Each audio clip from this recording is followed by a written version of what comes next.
Grazie Presidente, gentile commissaria, colleghe e colleghi. Per affrontare la questione delle malattie rare della strategia europea da realizzare in questo senso si devono tener presenti due aspetti: il problema della disponibilità dei farmaci e delle terapie adeguate e allo stesso tempo il problema dell'accessibilità e al diritto di cura di tutti i pazienti e in tutti i Paesi europei, quando queste terapie siano già disponibili.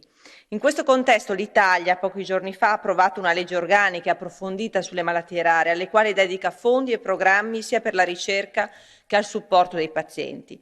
Tuttavia non può essere un tema lasciato ai singoli Stati, perché uno dei problemi fondamentali delle malattie rare è la scarsità di dati che ostacolano l'individuazione di terapie e percorsi clinici.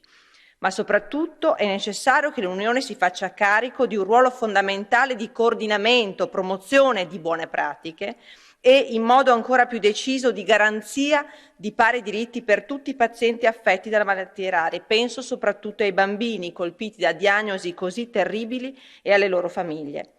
Queste malattie possono essere affrontate efficacemente solo a livello europeo. Serve quindi fare del piano europeo per le malattie rare una priorità da inserire nel contesto dell'Unione Europea della Salute, la cui realizzazione diviene sempre più urgente giorno dopo giorno.